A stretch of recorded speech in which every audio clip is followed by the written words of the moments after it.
ನಮಸ್ತೆ ಸ್ನೇಹಿತರೆ, ಇವತ್ತು ನಾವು ಪ್ರಥಮ BA ಇತಿಹಾಸ, ಭಾರತದ ಇತಿಹಾಸ ಮತ್ತು ಸಂಸ್ಕೃತಿಯಲ್ಲಿ ಪರೀಕ್ಷೆ ತಯಾರಿಯನ್ನು ಮಾಡ್ಕೊಳ್ತಾ ಇರುವಂಥದ್ದು. ಈಗಾಗಲೇ ಯಾವುದೆಲ್ಲ ಓದ್ಕೊಳ್ಬೇಕು, ಮುಖ್ಯವಾದ ಪ್ರಶ್ನೆಗಳು ಯಾವುದಂತ ಈಗಾಗಲೇ ತಿಳಿಸ್ಕೊಟ್ಟಿದ್ದೇನೆ. ಯಾರೆಲ್ಲ ಪುಸ್ತಕವನ್ನು ನೋಡ್ಕೊಳ್ಳಿಲ್ವೋ ಮತ್ತೊಮ್ಮೆ ಅವರಿಗಾಗಿ ಪುನರಾವರ್ತನ ಅಭ್ಯಾಸದ ರೀತಿಯಲ್ಲಿ ಎಲ್ಲವನ್ನು ಕೂಡ ನಿಮಗೆ ಈ ಒಂದು ವಿಡಿಯೋದಲ್ಲಿ ತಿಳಿಸ್ತಾ ಹೋಗ್ತೇನೆ. ಮೊದಲಿಗೆ ಮೊದಲ ಘಟಕದಲ್ಲಿ ಇತಿಹಾಸದ ಅಧ್ಯಯನದ ಪ್ರಾಮುಖ್ಯತೆ, ವೆರಿ ಇಂಪಾರ್ಟೆಂಟ್ ಆಗಿರುವಂತಹ ಪ್ರಶ್ನೆ. ಇದನ್ನು ಸ್ಕಿಪ್ ಮಾಡಬೇಡಿ. ಇದು ಹಳೆಯ ಪ್ರಶ್ನೆ ಪತ್ರಿಕೆಯಲ್ಲಿ ತುಂಬ ಸಲ ಬಂದಿರುವಂತಹ ಒಂದು ಪ್ರಶ್ನೆಯಾಗಿದೆ. ಇತಿಹಾಸದ ಅಧ್ಯಯನದ ಪ್ರಾಮುಖ್ಯತೆ. ಇತಿಹಾಸದ ಅಧ್ಯಯನದ ಪ್ರಾಮುಖ್ಯತೆಯನ್ನು ಅವರು ಪಾಯಿಂಟ್ಸ್ ರೀತಿಯಲ್ಲಿ ಕೊಡಲಿಲ್ಲ. ನಾವು ಅದನ್ನು ಪಾಯಿಂಟ್ಸ್ ಮಾಡಿಕೊಂಡು ಬರಿತಾ ಹೋಗಬೇಕು. 5 ಅಂಕದ ಪ್ರಶ್ನೆ ಬಂದಾಗ 1.5 ಪುಟದಷ್ಟು ಉತ್ತರವನ್ನು ಬರೆಯಿರಿ. ಹಾಗೆಯೇ 10 ಅಂಕದ ಪ್ರಶ್ನೆ ಬಂದಾಗ 3ರಿಂದ 4 ಪುಟದಷ್ಟು ನಿಮ್ಮ ಉತ್ತರ ಇರಲಿ. 15 ಅಂಕದ ಪ್ರಶ್ನೆಗೆ 4ರಿಂದ 5 ಪುಟದಷ್ಟು ನಿಮ್ಮ ಉತ್ತರ ಇರಲಿ. ಇನ್ನು ಪ್ರಶ್ನೆಗೆ ಇಷ್ಟೇ ಪುಟದಷ್ಟು ಉತ್ತರ ಬರೀಬೇಕು ಅಂತ ಯಾವುದೇ ರೀತಿಯ ನಿಯಮ ಇಲ್ಲ. ಆದರೆ ನಮ್ಮ ಸಮಯವನ್ನು ಹೊಂದಾಣಿಕೆ ಮಾಡಿಕೊಂಡು ಬರಿತಾ ಹೋಗಬೇಕು. ಅಂದರೆ 3 ಗಂಟೆಗಳ ಸಮಯದಲ್ಲಿ ನಾವು 5 ಅಂಕದ ಪ್ರಶ್ನೆ, 10 ಅಂಕದ ಪ್ರಶ್ನೆ, 15 ಅಂಕದ ಪ್ರಶ್ನೆಗೆ ನಮಗೆ ಉತ್ತರವನ್ನು ಬರೆದಾಗಬೇಕು. ಆ ಒಂದು ಸಮಯವನ್ನು ಹೊಂದಾಣಿಕೆ ಮಾಡಿಕೊಂಡು ಬರಿತಾ ಹೋಗಬೇಕಾಗ್ತದೆ. ಕೆಲವೊಮ್ಮೆ ನೀವೇನು ಮಾಡ್ತೀರಾ, ಕೆಲವರು ತುಂಬ ನಿಧಾನದಲ್ಲಿ ಬರೆಯೋರಿದ್ದೀರಿ, ಕೆಲವರು ತುಂಬಾ ಫಾಸ್ಟಾಗಿ ಬರೀತಾರೆ. ತುಂಬಾ ಫಾಸ್ಟಾಗಿ ಬರೆಯೋರಿಗೆ ಯಾವುದೇ ರೀತಿಯ ತೊಂದರೆ ಆಗೋದಿಲ್ಲ. ಎಲ್ಲವನ್ನು ಕೂಡ ಬರಿತಾ ಹೋಗಲಿಕ್ಕೆ ಅವರಿಗೆ ಸಮಯ ಸಾಕಾಗ್ತದೆ. ಯಾವಾಗ ನೀವು ನಿಧಾನವಾಗಿ ಬರಿತೀರೋ ಅವಾಗ ಏನಾಗ್ತದೆ, ಕೊನೆಯದಾದ ಪ್ರಶ್ನೆಗಳಿಗೆ ಉತ್ತರವನ್ನು ಬರೀಲಿಕ್ಕೆ ಸಮಯವೇ ಇರುವುದಿಲ್ಲ. ಅಂಥ ಸಂದರ್ಭದಲ್ಲಿ ನಾವೇನು ಮಾಡಬೇಕು ಅಂದರೆ ಆದಷ್ಟು ಬೇಗ ಉತ್ತರವನ್ನು ಬರೀಲಿಕ್ಕೆ ಅಭ್ಯಾಸವನ್ನು ಮಾಡಿಕೊಳ್ಬೇಕು. ನೀವು 5 ಅಂಕದ ಪ್ರಶ್ನೆಗೆ ಹೆಚ್ಚು ಸಮಯವನ್ನು ತಗೊಳ್ಬಾರ್ದು. ಅರ್ಧ ಗಂಟೆಯ ಒಳಗೆ 4 ಪ್ರಶ್ನೆಗಳಿಗೆ ಉತ್ತರವನ್ನು ಬರೆಯುವ ರೀತಿಯಲ್ಲಿ ತುಂಬಾ ಫಾಸ್ಟಾಗಿ ಉತ್ತರವನ್ನು ಬರೀಬೇಕು. ನಂತರ 10 ಅಂಕದ್ದು ಮತ್ತು 15 ಅಂಕದ ಪ್ರಶ್ನೆಗೆ ನಿಮಗೆ ಅರ್ಧ ಗಂಟೆಗಳ ಕಾಲ ಸಮಯ ಬೇಕಾಗ್ತದೆ. ಹಾಗೆಯೇ 10 ಅಂಕದ ಪ್ರಶ್ನೆಗಾಗೂ ನೀವು 20 ನಿಮಿಷದಷ್ಟು ಕಾಲವನ್ನು ತಗೊಂಡು ಬರಿತಾ ಹೋಗಬೇಕು. ನಿಮಗೆ ಅದರಲ್ಲಿ ಎಷ್ಟು ಪುಟದಷ್ಟು ಬರೆದಾಗ್ತದೋ ಅಷ್ಟು ಪುಟವನ್ನು ಬರಿದ್ರೆ ಆಯಿತು. ಆದಷ್ಟು ಎಷ್ಟು ಬರೀಲಿಕ್ಕೆ ಸಾಧ್ಯವೋ ಅಷ್ಟನ್ನು ಬರೀರಿ ಸ್ನೇಹಿತರೆ. ಎಲ್ಲ ಪ್ರಶ್ನೆ ಕೂಡ ಉತ್ತರವನ್ನು ಬರೆದು ಬನ್ನಿ. ಸ್ಕಿಪ್ ಮಾಡಬೇಡಿ, ಬಿಟ್ಟು ಬರುವಂಥದ್ದನ್ನು ಮಾಡಬೇಡಿ. ಒಂದು ವೇಳೆ ನಿಮಗೆ ಏನೂ ಗೊತ್ತಿಲ್ಲ ಅಂತಾದರೂ ಆ ವಿಷಯಕ್ಕೆ ಸಂಬಂಧಪಟ್ಟಂತೆ ನೀವೆಷ್ಟು ತಿಳ್ಕೊಂಡಿದ್ದೀರಾ, ನಿಮಗೆ ಎಷ್ಟು ವಿಷಯ ಗೊತ್ತಿದೆ ಎನ್ನುವಂಥದ್ರ ಮೇಲೆ ನೀವು ಬರಿತಾ ಹೋಗಿ. ಇದು ಇತಿಹಾಸದ ಅಧ್ಯಯನದ ಪ್ರಾಮುಖ್ಯತೆ. ಇದರಲ್ಲಿ ನಾವಿಲ್ಲಿ ಪಾಯಿಂಟ್ಸನ್ನು ಮಾಡಿಕೊಂಡಿರುವಂಥದ್ದು. ಈ ಒಂದು ವಿಡಿಯೋದಲ್ಲಿ ಸಂಪೂರ್ಣ ಪಾಯಿಂಟ್ಸನ್ನಷ್ಟೇ ನಿಮಗೆ ನಾನು ಹೇಳ್ತಾ ಹೋಗ್ತೇನೆ. ಸಂಪೂರ್ಣ ಇತಿಹಾಸವನ್ನು ಒಂದೇ ವಿಡಿಯೋದಲ್ಲಿ ನಾವು ತಿಳಿತಾ ಹೋಗುವಂಥದ್ದು. ವಿವರಣೆಯನ್ನು ಮುಂದಿನ ವಿಡಿಯೋದಲ್ಲಿ ತಿಳ್ಕೊಳ್ಳುವ. ಹಾಗೆ ಈಗಾಗಲೇ ತಿಳಿಸಿರುವಂತಹ ವಿಡಿಯೋಗಳಲ್ಲಿ ವಿವರಣೆಯನ್ನು ಕೂಡ ಕೊಟ್ಟಿದ್ದೇನೆ, ಅದನ್ನು ಕೂಡ ನೀವು ನೋಡ್ಕೊಳ್ಬೋದು. ಅದು ಪ್ಲೇ ಲಿಸ್ಟಲ್ಲಿದೆ. ಈಗ ಪಾಯಿಂಟ್ಸ್ಗಳನ್ನಷ್ಟೇ ಹೇಳ್ತಾ ಹೋಗ್ತೇನೆ. ಇತಿಹಾಸದ ಅಧ್ಯಯನದ ಪ್ರಾಮುಖ್ಯತೆಯಲ್ಲಿ 1. ಇತಿಹಾಸವು ಜಾಗತಿಕ ಕಾನೂನಿನ ಅರಿವನ್ನು ಹೊರಗೆ ಬಿಚ್ಚಿಡುತ್ತದೆ. 2. ಇತಿಹಾಸವು ಮಾನವ ಇತಿಹಾಸದ ತತ್ವಗಳನ್ನು ಪೂರ್ವ ನಿರ್ಣಯಿಸುತ್ತದೆ. 3. ಜಗತ್ತಿನ ವಿಶ್ವದೊಂದಿಗೆ ಮಾನವ ಇತಿಹಾಸ ಸಂವಾದವನ್ನು ಅರ್ಥ ಮಾಡಿಸುತ್ತದೆ. 4. ಓದುಗನಿಗೆ ವೈಚಾರಿಕ ತೃಪ್ತಿಯನ್ನು ನೀಡುತ್ತದೆ. 5. ಪ್ರಸ್ತುತ ಕಾಲದ ಬಗ್ಗೆ ಉತ್ತಮ ತಿಳುವಳಿಕೆಯನ್ನು ನೀಡುತ್ತದೆ. 6. ಭವಿಷ್ಯದ ಕಾಲದ ಬಗ್ಗೆ ಅತ್ಯುತ್ತಮ ಸಲಹೆಯನ್ನು ಒದಗಿಸುತ್ತದೆ. 7. ಅನುಭವವನ್ನು ಹೆಚ್ಚಿಸುತ್ತದೆ. 8. ಮನುಷ್ಯರು ಮತ್ತು ಸಮಾಜದ ಭವಿಷ್ಯದ ಬಗ್ಗೆ ಜನರು ಹೇಗೆ ಸ್ಪಂದಿಸುತ್ತಾರೆ ಎಂಬುದನ್ನು ತಿಳಿಸುತ್ತದೆ. 9. ಒಬ್ಬ ವ್ಯಕ್ತಿಯು ಬುದ್ಧಿವಂತಿಕೆ ಮತ್ತು ಚಿಂತನೆಯನ್ನು ಹೆಚ್ಚಿಸುತ್ತದೆ. 10. ವಿವೇಚನಾಶೀಲತೆಯ ಶಕ್ತಿಯನ್ನು ಅದು ಬೆಳೆಸುವಂಥದ್ದು. 11. ಒಬ್ಬ ವ್ಯಕ್ತಿಯು ಸತ್ಯವನ್ನು ಅರಿಯಲು ಸಹಾಯ ಮಾಡುವುದು. 12. ಗತಕಾಲದ ಚರಿತ್ರೆಯನ್ನು ರಚಿಸಲು ಸಹಾಯವನ್ನು ಮಾಡ್ತದೆ. 13. ಒಳ್ಳೆಯ ತೀರ್ಮಾನವನ್ನು ತೆಗೆದುಕೊಳ್ಳಲು ಸಹಾಯವನ್ನು ಮಾಡ್ತದೆ. ಇದಿಷ್ಟು ಇತಿಹಾಸದ ಅಧ್ಯಯನದ ಪ್ರಾಮುಖ್ಯತೆಯಲ್ಲಿ ಬರ್ತದೆ. ಪುಟ ಸಂಖ್ಯೆ 2, 3, 4ರಲ್ಲಿದೆ ನೋಡಿ. ಇನ್ನು ಬರುವಂತಹ ಮುಖ್ಯವಾದ ಪ್ರಶ್ನೆ ಇತಿಹಾಸದ ವ್ಯಾಪ್ತಿ. ಇತಿಹಾಸದ ವ್ಯಾಪ್ತಿಯಲ್ಲೂ ಕೂಡ ಅವರು ನಮಗೆ ಪಾಯಿಂಟ್ಸ್ಗಳನ್ನು ಕೊಡಲಿಲ್ಲ, ನಾವು ಪಾಯಿಂಟ್ಸ್ಗಳನ್ನು ಮಾಡಬೇಕು. ಇತಿಹಾಸದ ವ್ಯಾಪ್ತಿ ಅಂದರೆ ಅದು ಎಷ್ಟು ವ್ಯಾಪ್ತಿಯನ್ನು ಹೊಂದಿದೆ, ಎಷ್ಟರ ತನಕ ಅದು ಅಧ್ಯಯನವನ್ನು ಮಾಡ್ತದೆ, ಯಾವೆಲ್ಲ ವಿಚಾರ ಅದರೊಳಗಿರ್ತದೆ ಎನ್ನುವಂಥದ್ದನ್ನು ತಿಳಿಸುವಂಥದ್ದೇ ಇತಿಹಾಸದ ವ್ಯಾಪ್ತಿ. 1. ವಾಸ್ತವಿಕ ವಿಷಯ. ಪಾಯಿಂಟ್ ನಂಬರ್ 1 ವಾಸ್ತವಿಕ ವಿಷಯ. 2. ವೈಜ್ಞಾನಿಕ ಅಲ್ಲದೆ ಕಾಲ್ಪನಿಕ ವಿಷಯ. 3. ಕಲಾತ್ಮಕ ವಿಷಯಗಳ ಅಧ್ಯಯನ. 4 ಕೇವಲ ಘಟನೆಗಳನ್ನು ತಿಳಿಸುವ ವಿಷಯವಾಗಿರದೆ ವಿಮರ್ಶನಾತ್ಮಕ ವಿಷಯವಾಗಿದೆ. 5 ವಿಶೇಷಣಾತ್ಮಕ ವಿಷಯ. 6 ಗತಕಾಲದ ಇತಿಹಾಸದ ಮೂಲವನ್ನು ಹುಡುಕುತ್ತದೆ. 7 ವಿಜ್ಞಾನ ಮತ್ತು ತಂತ್ರಜ್ಞಾನಗಳ ಅಧ್ಯಯನ ಸಹ ಆಗಿದೆ. 8 ಮಾನವನ ಸಾಮಾಜಿಕ ಜೀವನದ ಬಗ್ಗೆ ತಿಳಿಸಿಕೊಡ್ತದೆ. 9 ಮಾನವನ ರಾಜಕೀಯ ಸಾಧನೆಗಳ ಬಗ್ಗೆ ತಿಳಿಸಿಕೊಡ್ತದೆ. 10 ಆರ್ಥಿಕ ವ್ಯವಸ್ಥೆಯ ಬಗ್ಗೆ ತಿಳಿಸಿಕೊಡ್ತದೆ. 11 ಸಾಂಸ್ಕೃತಿಕ ಸಾಧನೆಗಳ ಬಗ್ಗೆ ತಿಳಿಸಿಕೊಡ್ತದೆ. ಸಂವಿಧಾನಾತ್ಮಕ ಅಳವಡಿಕೆಗಳ ಬಗ್ಗೆ ಮಾಹಿತಿಯನ್ನು ಕೊಡುತ್ತದೆ. 11 ಎಲ್ಲ ವರ್ಗದ ಜನರ ಅಧ್ಯಯನವೇ ಇತಿಹಾಸದ ವ್ಯಾಪ್ತಿಯಾಗಿರುವಂಥದ್ದು. 12 ಒಂದು ವಾಸ್ತವಿಕತೆ, ಸತ್ಯ ಹಾಗೂ ಚಿಂತನೆಗಳ ಅಧ್ಯಯನವಾಗಿದೆ ಎಂದು ಹೇಳ್ಬೋದು. ಇದೆಲ್ಲ ಕೂಡ ವಿಚಾರಗಳು ಇತಿಹಾಸದ ವ್ಯಾಪ್ತಿಯಲ್ಲಿ ನಾವು ಬರಿತಾ ಹೋಗಬೇಕಾಗಿರುವಂಥದ್ದು. ಇನ್ನು ಭಾರತದ ಇತಿಹಾಸದ ಮೇಲೆ ಭೂಗೋಳಶಾಸ್ತ್ರದ ಪ್ರಭಾವ ಏನು? ಈ ಒಂದು ಭೂಮಿಗೆ ಸಂಬಂಧಪಟ್ಟಂತೆ ಅಥವಾ ಈ ಒಂದು ಭೌಗೋಳಿಕ ಲಕ್ಷಣಗಳನ್ನು ತಿಳಿಯುವಂಥ ಒಂದು ಪ್ರಯತ್ನ ಮಾಡುವಂಥದ್ದು.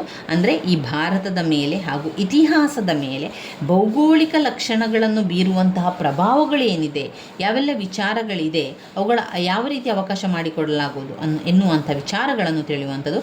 ಅದರಲ್ಲಿ ಬರುವಂಥದ್ದು ಪರ್ವತಗಳು, ನದಿಗಳು, ಘಟ್ಟಗಳು, ಬಯಲುಭೂಮಿ, ಖನಿಜ ಸಂಪತ್ತು, ತೀರ ಪ್ರದೇಶಗಳು ದೇಶದ ಇತಿಹಾಸವನ್ನು ನಿರ್ಧರಿಸುವಂಥದ್ದು. ಹಿಮಾಲಯ ಪರ್ವತ ಶ್ರೇಣಿಯ ಬಗ್ಗೆ ಬರೀಬೇಕು. ಸಿಂಧೂ ಗಂಗಾ ನದಿಯ ಬಯಲು ಪ್ರದೇಶದ ಬಗ್ಗೆ ಬರೆಯುವಂಥದ್ದು. ದಕ್ಕನ್ ಪ್ರಸ್ಥಭೂಮಿಯ ಬಗ್ಗೆ ಬರೆಯುವಂಥದ್ದು. ಪೂರ್ವ ಮತ್ತು ಪಶ್ಚಿಮ ಘಟಕಗಳ ಬಗ್ಗೆ ಬರೆಯುವಂಥದ್ದು. ತೀರ ಪ್ರದೇಶ, ಹವಾಗುಣದ ಲಕ್ಷಣಗಳ ಬಗ್ಗೆ ಅದರಲ್ಲಿ ಬರಿತಾ ಹೋಗಬೇಕು. ಇನ್ನು ದಕ್ಕನ್ ಪ್ರಸ್ಥಭೂಮಿಯು 5 ಅಂಕಕ್ಕೆ ಕೇಳಿರುವಂತಹ ಪ್ರಶ್ನೆ. ಅಂದರೆ ದಕ್ಷಿಣದ ಬಗ್ಗೆ, ದಕ್ಷಿಣದ ಪಥ ಅಂದರೆ ದಕ್ಷಿಣ ಭಾರತ, ದಕ್ಷಿಣದ ಬಗ್ಗೆ ತಿಳ್ಕೊಳ್ಳುವಂಥದ್ದು.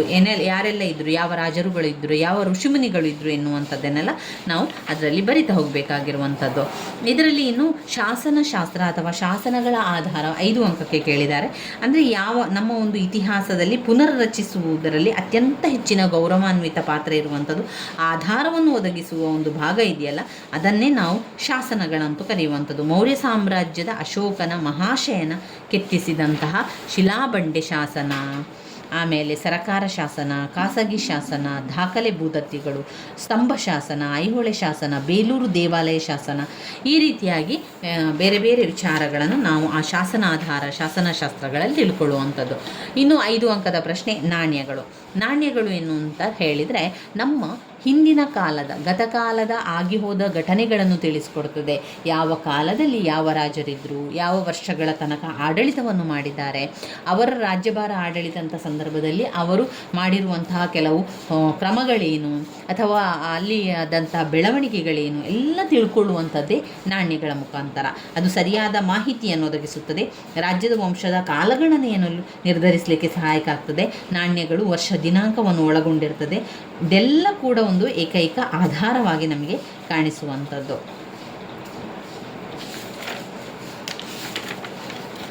ಇನ್ನು ನಾವು ಓದಬೇಕಾಗಿರುವಂಥದ್ದು ಯಾವುದಿದೆ ಇಲ್ಲಿ ನೋಡಿ, ಕಾಲ ವಿಂಗಡಣೆಯ ಬಗ್ಗೆ ಇದೆ. ಇದರಲ್ಲಿ ಅವರು ಎಲ್ಲವನ್ನು ಜೊತೆಯಾಗಿ ಕೇಳುವಂಥದ್ದಲ್ಲ, ಪ್ರತ್ಯೇಕವಾಗಿ ಕೇಳಿ 5 ಅಂಕದ ಪ್ರಶ್ನೆಗಳನ್ನಾಗಿ ಕೇಳ್ತಾರೆ. ಹಳೆಯ ಶಿಲಾಯುಗ ಅಥವಾ ಪ್ಯಾಲಿಯೋಲಿಥಿಕ್, ಹಳೆಯ ಶಿಲಾಯುಗ ಅಥವಾ ಪ್ಯಾಲಿಯೋಲಿಥಿಕ್. ಮೆಸೋಲಿಥಿಕ್ ಅಥವಾ ಮಧ್ಯಶಿಲಾಯುಗ,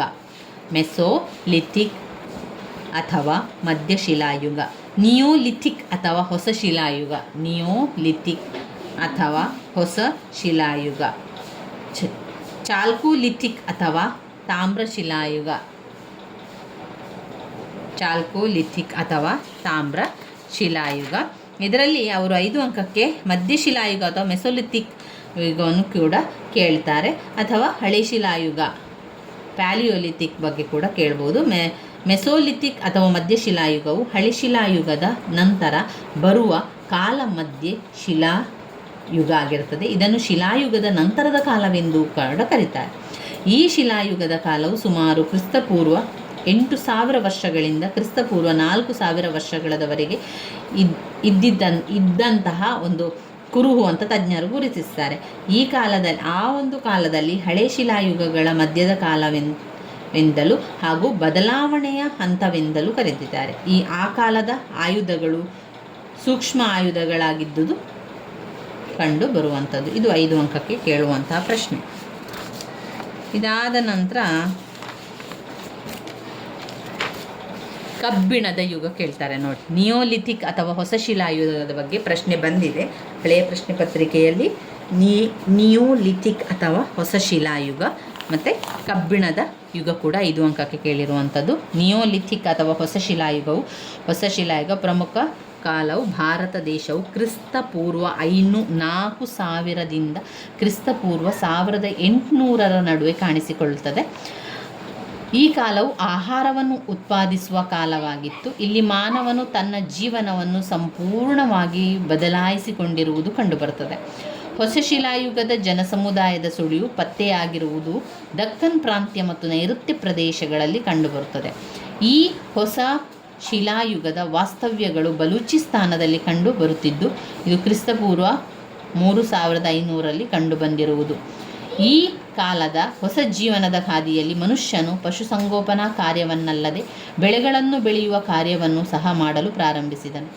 ಈ ಕಾಲದಲ್ಲಿ ಸಾಕಷ್ಟು ಪ್ರಾಣಿಗಳೆಂದರೆ ನಾಯಿ, ಕುರಿ, ಆಡುಗಳನ್ನು ಮೊದಲಿಗೆ ಸಾಕಲು ಪ್ರಾರಂಭಿಸಿದರು.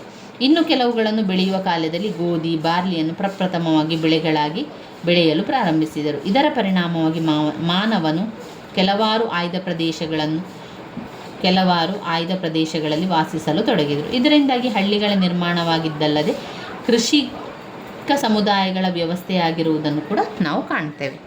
ಕಬ್ಬಿಣದ ಯುಗ ಅಂದರೆ ಕಬ್ಬಿಣ ಆರಂಭ ಮಾಡಿದಂಥ ಯುಗ ಯಾವುದು ಅಂತ ಹೇಳುವಂಥದ್ದು, ಅದು ಕ್ರಿಸ್ತಪೂರ್ವ 1000ರಿಂದ ಕ್ರಿಸ್ತಪೂರ್ವ 500ರ ನಡುವೆ ಇರುವಂಥ ಕಾಲದಲ್ಲಿ ಕಬ್ಬಿಣದ ಉಪಯೋಗವನ್ನು ಮಾಡ್ತಾರೆ.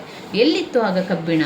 ಒಂದು ಗಂಗಾ ನದಿ ಕಣಿವೆಯ ಮೇಲ್ಕಂಡೆ ಮತ್ತು ಉಪಭಾಗಗಳಲ್ಲಿ, ಮಾಳ್ವ ಪ್ರಸ್ಥಭೂಮಿ ಮತ್ತು ತಪತಿ ಕಣಿವೆಯಲ್ಲಿ, ದಕ್ಷಿಣ ಮತ್ತು ಕೇಂದ್ರ ಭಾರತದ ಹಲವು ಭೂಭಾಗಗಳಲ್ಲಿ, ಬಲೂಚಿಸ್ತಾನದ ಬಯಲಿನಲ್ಲಿ, ಮಧ್ಯ ಮತ್ತು ಗಂಗಾ ನದಿ ಕಣಿವೆಯ ಕೆಳಭಾಗದಲ್ಲಿ, ವಾಯುವ್ಯ ಭಾಗ ಅದರಲ್ಲೂ ಪೆಶಾವರ್ ಪ್ರಾಂತ್ಯದ ಪ್ರಮುಖ ಭಾಗಗಳಾಗಿ ಕಂಡುಬರ್ತದೆ. ಇನ್ನು ಬೇರೆ ಬೇರೆ ಕಡೆಗಳಲ್ಲಿ ಉಪಯೋಗಿಸ್ತಾ ಇದ್ರು ಅಂತ ಹೇಳುವುದಕ್ಕೆ ನಮಗೆ ಕೆಲವೊಂದು ಪಾತ್ರೆಗಳೆಲ್ಲ ಸಿಗುವಂಥದ್ದು, ಕಬ್ಬಿಣದ ಪಾತ್ರೆಗಳಿಗೆ ಬಣ್ಣ ಹಾಕಿರುವಂಥದ್ದು, ಅದರಲ್ಲಿ ಕಲೆಗಳನ್ನು ಮಾಡಿರುವಂಥದ್ದನ್ನೆಲ್ಲ ಕಾಣುವಂತಹ ಒಂದು ಯುಗವನ್ನು ಕೂಡ ನಾವು ನೋಡ್ತೇವೆ. ಇದಾದ ನಂತರ ನಾವು ಓದಬೇಕಾಗಿರುವಂತಹ ಘಟಕ ಹರಪ್ಪ ಸಂಸ್ಕೃತಿ ನಾಗರಿಕತೆಯ ಲಕ್ಷಣಗಳು. ಹರಪ್ಪ ಸಂಸ್ಕೃತಿಯ ನಾಗರಿಕತೆಯ ಲಕ್ಷಣಗಳಲ್ಲಿ ಅವರ ಸಾಮಾಜಿಕ ಜೀವನ, ಆರ್ಥಿಕ ಜೀವನ, ಧಾರ್ಮಿಕ ಜೀವನ ಮತ್ತು ಅವರ ಸಂಸ್ಕೃತಿಯ ಬಗ್ಗೆ ಇರುವಂಥದ್ದು. ಅದರಲ್ಲಿ 5 ಅಂಕಕ್ಕೆ ಕೇಳುವಂಥದ್ದು ಮೊಹೆಂಜೋದಾರೋದರ ಬಗ್ಗೆ ವಿವರಿಸಲಿಕ್ಕೆ. ಹಾಗೆ ಹರಪ್ಪ ಸಂಸ್ಕೃತಿಯ ಲಕ್ಷಣಗಳನ್ನು ಕೂಡ ಓದ್ಕೊಳ್ಬೇಕು. ಹರಪ್ಪ ಸಂಸ್ಕೃತಿಯ ಲಕ್ಷಣಗಳು ಕೂಡ ಮುಖ್ಯವಾಗಿರುವಂತಹ ಪ್ರಶ್ನೆ. ಅದಾದ ಮೇಲೆ ಬರುವಂಥದ್ದು ವೈದಿಕ ಸಂಸ್ಕೃತಿ. ವೈದಿಕ ಸಂಸ್ಕೃತಿಯಲ್ಲಿ ಓದಬೇಕಾಗಿರುವಂಥ ಪ್ರಶ್ನೆ ಋಗ್ವೇದ ಮತ್ತು ಉಪನಿಷತ್ತುಗಳ ಬಗ್ಗೆ ಓದ್ಕೊಳ್ಬೇಕು. 5 ಅಂಕದ ಪ್ರಶ್ನೆ. ಋಗ್ವೇದ, ಅಂತಿಮ ವೇದ, ಸಾಮವೇದ, ಅಥರ್ವಣ ವೇದ, ಬ್ರಾಹ್ಮಣಗಳು, ಉಪನಿಷತ್ತು ಇವಿಷ್ಟನ್ನು ನೀವು ಓದ್ಕೊಳ್ಬೇಕು. ಅದಾದಮೇಲೆ ಋಗ್ವೇದದ ಕಾಲದ ಸಾಮಾಜಿಕ, ರಾಜಕೀಯ, ಆರ್ಥಿಕ ಪರಿಸ್ಥಿತಿಗಳು ಯಾವ ರೀತಿ ಇತ್ತೆ ಎಂದು ನೋಡ್ಕೊಳ್ಳುವಂಥದ್ದು.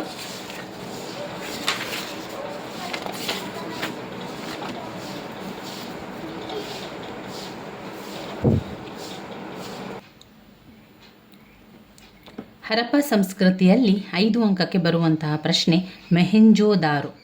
ಮೊಹೆಂಜೋದಾರೋ ಪಟ್ಟಣವನ್ನು ಸತ್ತವರ ಸಮಾಧಿ ಅಂತ ಕರೆಯುವಂಥದ್ದು. ಇದರಲ್ಲಿ ಬೇರೆ ಬೇರೆ ನದಿಗಳು ಸೇರುವಂಥದ್ದು. ಇದನ್ನೆಲ್ಲ ಕೂಡ ನಾನು ಈಗಾಗಲೇ ತಿಳಿಸ್ಕೊಟ್ಟಿದ್ದೇನೆ. 5 ಅಂಕದ ಪ್ರಶ್ನೆಯಾಗಿ ಓದ್ಕೊಳ್ಬೇಕು.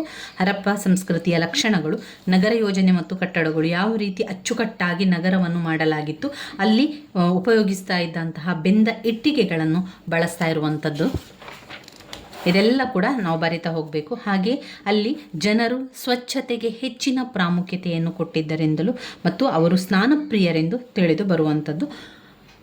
ಹರಪ್ಪ ಸಂಸ್ಕೃತಿಯವರು ಸಾಮಾಜಿಕ ಜೀವನ ಯಾವ ರೀತಿ ಇತ್ತು ಅಂದರೆ ಅವರದ್ದು ಆಹಾರ, ಪಾಯಿಂಟ್ಸ್ ರೀತಿಯಲ್ಲಿ ಬರೆಯುವುದಾದರೆ ಮೊದಲನೇದು ಆಹಾರದ್ದು ಬರೀಬೇಕು. ಆಮೇಲೆ ವಸ್ತುಗಳು ಮತ್ತು ಆಭರಣಗಳ ಬಗ್ಗೆ, ವಿನೋದ ಕ್ರೀಡೆಗಳು, ಶಿಕ್ಷಣ ಮತ್ತು ಬರವಣಿಗೆ, ಶವ ಸಂಸ್ಕಾರದ ವಿಧಿಗಳನ್ನು ಬರೆಯಿರಿ. ಅದಾದ ಮೇಲೆ ಆರ್ಥಿಕ ಜೀವನ ಬರಿಬೇಕಾದ್ರೆ ಕೃಷಿ ಉತ್ಪಾದನೆ, ಗೃಹ ಕೈಗಾರಿಕೆ ಉತ್ಪಾದನೆ, ಪಶುಸಂಗೋಪನೆ, ವ್ಯಾಪಾರ ಮತ್ತು ವಾಣಿಜ್ಯ ಇವು ವಿಚಾರವನ್ನು ಬರಿಬೇಕು.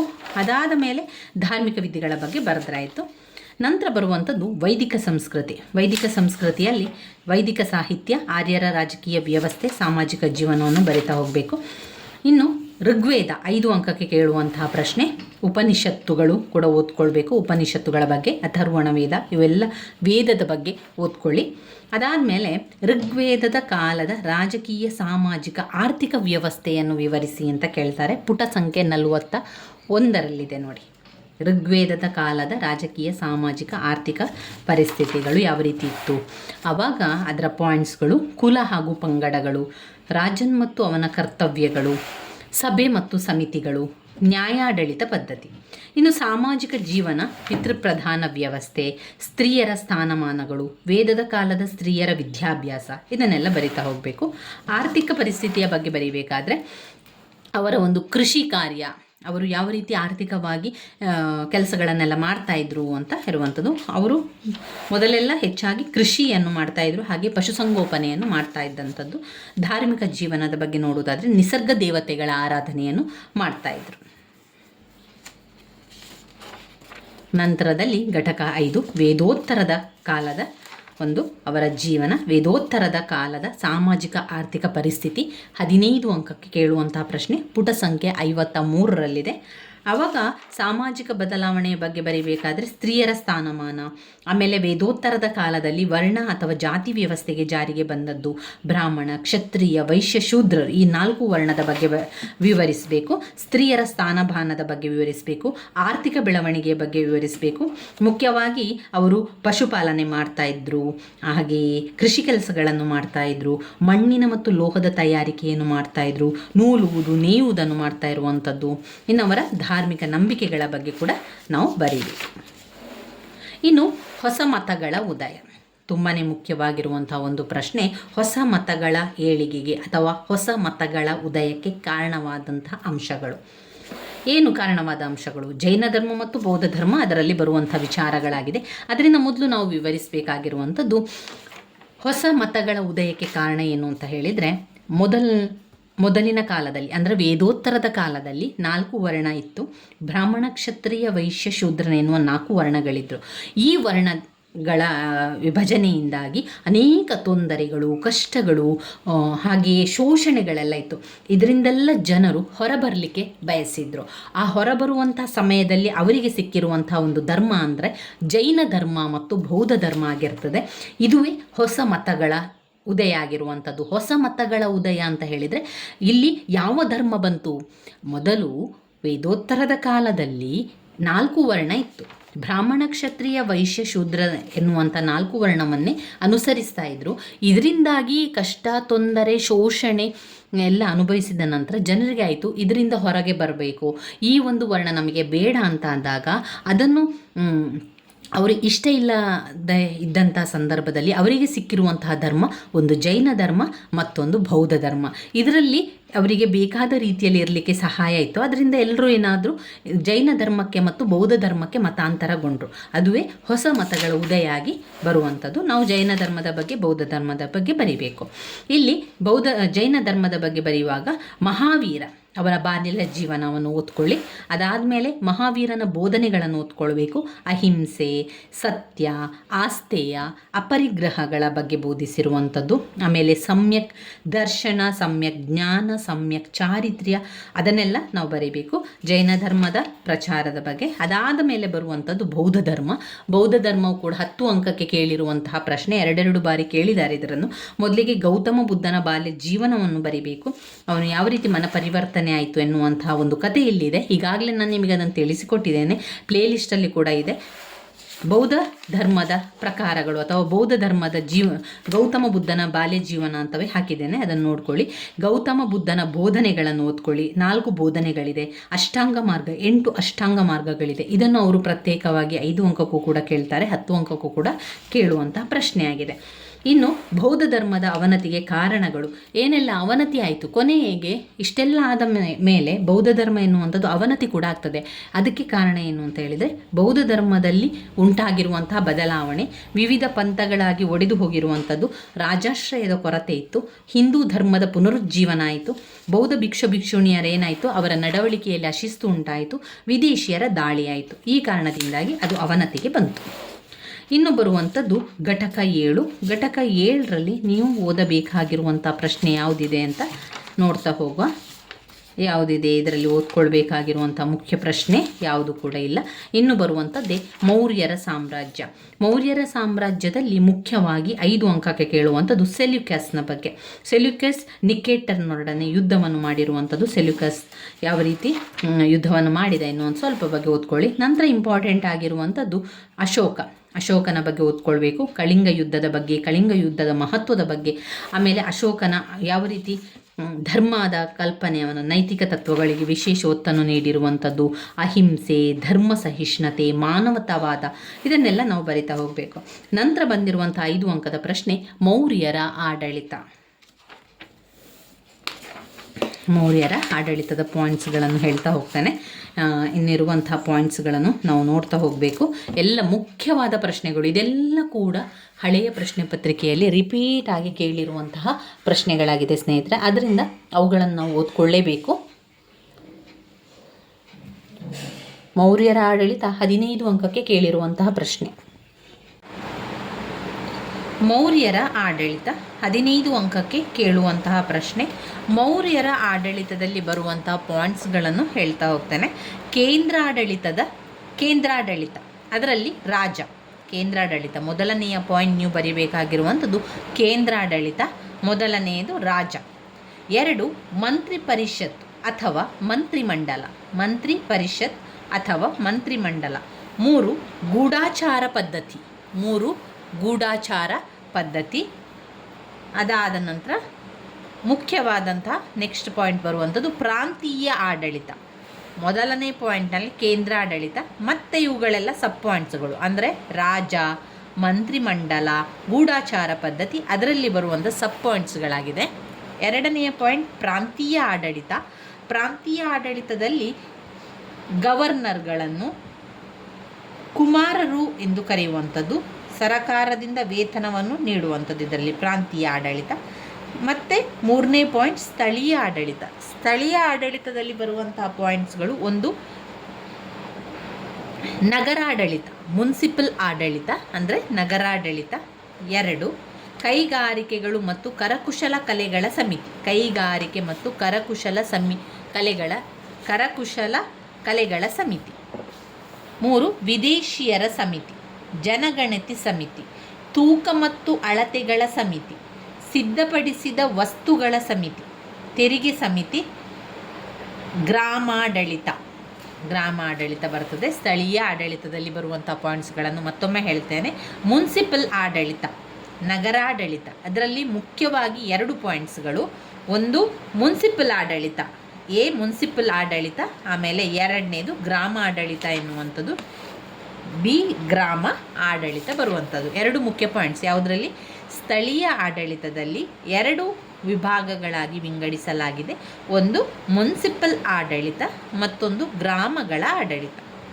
ಮುನ್ಸಿಪಲ್ ಆಡಳಿತ ಅಥವಾ ನಗರಾಡಳಿತದಲ್ಲಿ ಬರುವಂಥ ಪಾಯಿಂಟ್ಸ್ಗಳು ಕೈಗಾರಿಕೆಗಳು ಮತ್ತು ಕರಕುಶಲ ಕಲೆಗಳ ಸಮಿತಿ, 2 ವಿದೇಶಿಯರ ಸಮಿತಿ, 3 ಜನಗಣತಿ ಸಮಿತಿ, 4 ತೂಕ ಮತ್ತು ಅಳತೆಗಳ ಸಮಿತಿ, 5 ಸಿದ್ಧಪಡಿಸಿದ ವಸ್ತುಗಳ ಸಮಿತಿ, 6 ತೆರಿಗೆ ಸಮಿತಿ. 2ನೇ ಪಾಯಿಂಟ್ ಗ್ರಾಮ ಆಡಳಿತ ಬರುವಂಥದ್ದು. ಇನ್ನು 4ನೇ ಪಾಯಿಂಟ್ ನ್ಯಾಯಾಡಳಿತ, 5 ಕಂದಾಯ ಆಡಳಿತ, 6 ಸೈನಿಕ ಆಡಳಿತ, 7 ಕೊನೆಯದಾಗಿ ಅಶೋಕನ ಆಡಳಿತ ಬರ್ತದೆ ಅದರಲ್ಲಿ. ಇವಿಷ್ಟು ಮೌರ್ಯರ ಆಡಳಿತದಲ್ಲಿ ಬರುವಂಥದ್ದು. ಮೌರ್ಯರ ಆಡಳಿತದ ಬಗ್ಗೆ ತಿಳಿಸಿ ಅಂತ ಕೇಳಿದಾಗ ನಾವು ಇಷ್ಟು ಪಾಯಿಂಟ್ಸ್ಗಳನ್ನು ಬರೆದು ವಿವರಿಸ್ತಾ ಹೋಗಬೇಕು. ಇನ್ನು ಮೌರ್ಯರ ಕಾಲದ ವಾಸ್ತುಶಿಲ್ಪಗಳನ್ನು ನೋಡಿದರೆ ರಾಜಭವನಗಳು, ಸ್ತೂಪಗಳು, ಸ್ತಂಭಗಳು, ತಳಪಾಯ, ದಿಂಡಿನ ಭಾಗ, ಬೋದಿಗೆ, ಗುಹೆಗಳು, ಇವಿಷ್ಟು ಅವುಗಳಲ್ಲಿ ಬರುವಂಥದ್ದು. ಇನ್ನು ಘಟಕ 9 ಮೌರ್ಯರ ಅವನತಿ. ತುಂಬ ಇಂಪಾರ್ಟೆಂಟ್ ಆಗಿರುವಂತಹ ಮತ್ತೊಂದು ಪ್ರಶ್ನೆ, ಮೌರ್ಯರ ಅವನತಿಗೆ ಕಾರಣಗಳನ್ನು ತಿಳಿಸಿ ಅಂತ ಹಲವು ಬಾರಿ ಕೇಳಿರುವಂತಹ ಪ್ರಶ್ನೆ. ಅದರಿಂದ ಇದನ್ನು ಓದ್ಕೊಳ್ಬೇಕು. ಪಾಯಿಂಟ್ಸ್ಗಳಿದೆ. ಆ ಪಾಯಿಂಟ್ಸ್ಗಳನ್ನು ಸರಿಯಾಗಿ ಬಾಯ್ಪಾಠ ಆದರೂ ಮಾಡ್ಕೊಳ್ಳಿ ಅಥವಾ ಅರ್ಥ ಮಾಡಿಕೊಂಡಾದರೂ ಕಲಿಯಿರಿ. ಒಟ್ಟಿನಲ್ಲಿ ಮೌರ್ಯರ ಸಾಮ್ರಾಜ್ಯದ ಅವನತಿಯ ಕಾರಣಗಳನ್ನು ನೀವು ಕಲಿಯಲೇಬೇಕಾಗಿರುವಂಥ ಅಂಶ. ಏನು ಮೌರ್ಯರ ಅವನತಿಗೆ ಏನೆಲ್ಲ ಕಾರಣ ಉಂಟಾಯಿತು? ಒಂದು, ಅಶೋಕನ ನಂತರದ ಅಸಮರ್ಥ ಉತ್ತರಾಧಿಕಾರಿಗಳು. ಅಶೋಕನ ನಂತರ ಸಮರ್ಥರಾದ ರಾಜರು ಬರಲಿಲ್ಲ, ಅಸಮರ್ಥ ಉತ್ತರಾಧಿಕಾರಿಗಳು. 2, ಆಸ್ಥಾನದ ಪಿತೂರಿ ಮತ್ತು ಒಳಸಂಚುಗಳೆಲ್ಲ ನಡೀತಾ ಇತ್ತು. ಆಸ್ಥಾನದ ಪಿತೂರಿ ಮತ್ತು ಒಳಸಂಚು, ಬ್ರಾಹ್ಮಣರ ಪ್ರತಿರೋಧ, ವಿಶಾಲ ಸಾಮ್ರಾಜ್ಯ, ಬರಿದಾದ ರಾಜಬೊಕ್ಕಸ, ವಾಯುವ್ಯ ಗಡಿ ಪ್ರದೇಶದ ದಾಳಿ, ಬಲವಾದ ಸೈನ್ಯದ ಅಭಾವ, ಕೊನೆಯದಾಗಿ ವಿದೇಶಿಯರ ಆಕ್ರಮಣ. ಇದು ಮೌರ್ಯರ ಅವನತಿಗೆ ಕಾರಣವಾಗಿರುವಂಥ ಅಂಶಗಳು.